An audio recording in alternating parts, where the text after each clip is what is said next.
Why do we care so deeply about what others think?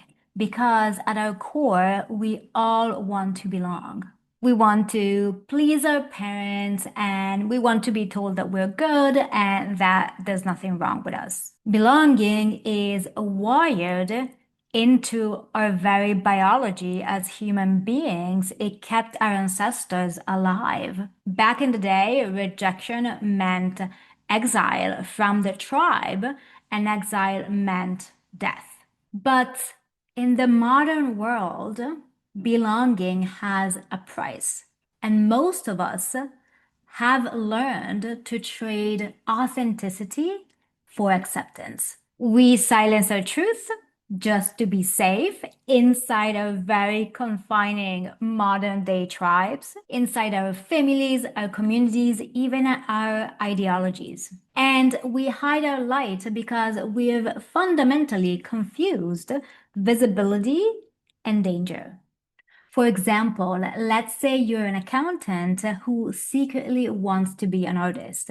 Deep down, you crave to make art every minute of every day, but your mind is spinning the same old stories. It's not practical, it's too late, who am I to do that? So you end up organizing spreadsheets by day and dreaming in color. Your paintbrushes quietly sit in your desk drawer, calling you at night. And this is why. This is why you're the accountant who doesn't act on their desire to be an artist. Because you've only ever experienced being loved and accepted when you crunch numbers.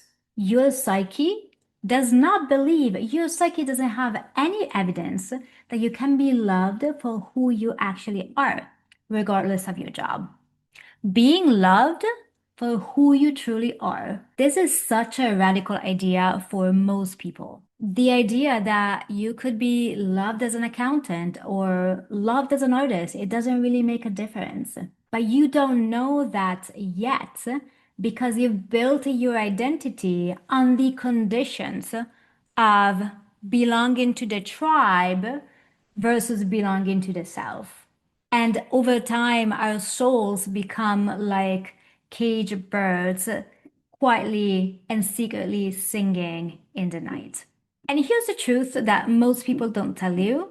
The judgment we fear from the outside is a reflection of the inner judgment we feel towards ourselves. We're not afraid of others or what they might say or who they might think we are. We're afraid of meeting our inner dragon. And this dragon has a name, shame. That is the belief that there's something wrong with us. But the dragon isn't your enemy. You just have to learn to meet him. The dragon is the guardian of your freedom. The dragon is testing you to see if you're ready to meet yourself. But most people stay hidden within the walls of the prison they've built for themselves. Safe, but deeply unseen. Accepted, but slowly disappearing. And that quiet despair we feel in our heart every single day is the price we pay for fitting in. I know this so deeply because I was publicly canceled the moment I decided to speak my truth and leave the tribe. The moment I decided to think independently, beyond identity, and beyond pre-existing social, political, racial, or even ideological categories. I began speaking my truth and I was canceled. I was called toxic, harmful, and my favorite, not trauma informed. And I have to be honest, at first it really hurt. But then I understood. I understood that every truth teller becomes the heretic before being the guide. Because when you dare to speak truth in the face of a society that's committed to lies, you automatically become the mirror. People start projecting their unhealed shame onto you. They cannot face their own dragons, So they call you the villain. And that's the real cost of authenticity. And there's always a cost to authenticity. We're not talking about easy choices here. When you stop abandoning yourself, you stop fitting in with those who still do. And this is the immense sacrifice that we all pay when we decide to speak our truth, belong to ourselves, and become our best selves, regardless of what everyone else thinks. So, how do we get out? How do we get out of this double bind of wanting to be authentic but fearing losing belonging? It's certainly a big question, and there's no easy fix. Modern Western society requires conformity to survive, not authenticity. We live in a world built on judgment, silent and loud. But there is a path. I'm not here to tell you that it's easy, but it's certainly worth it. And that path is tell the truth. Tell it quietly. First to yourself. No one has to hear it at the beginning. What do you want? What do you love? What is no longer working? And this kind of truth doesn't always roar. We live in a loud society, and I'm asking you to be quiet, but tell the truth. The truth that, especially at the beginning, arrives in a whisper, a quiet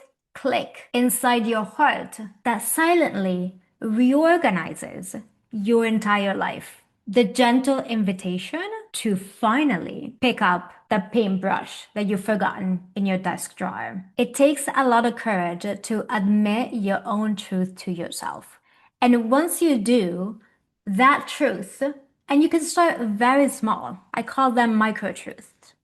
Those micro truths will orient you towards what's aligned with you, what truly feels right to you, not because you've been told so. Every micro truth is an act of creation. It brings order into chaos and it reorganizes chaos into order. Truth cuts through the chaos. Truth dismantles what's false and resurrects what's real. Truth shapes what doesn't make sense into meaning. It's the sword that separates illusion from integrity. It's the light that builds the kingdom within. And it's the only antidote in a world that's committed to keeping you small. A world that tries to keep you tied to false identities that you've outgrown a while ago. The future belongs to those who have the courage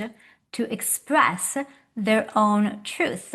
And the future belongs to those who have the courage to connect through their own individual truth and not through the masks that they've built to survive. Belonging built on truth is the only real belonging, is the only real kind, and it's the only one that lasts.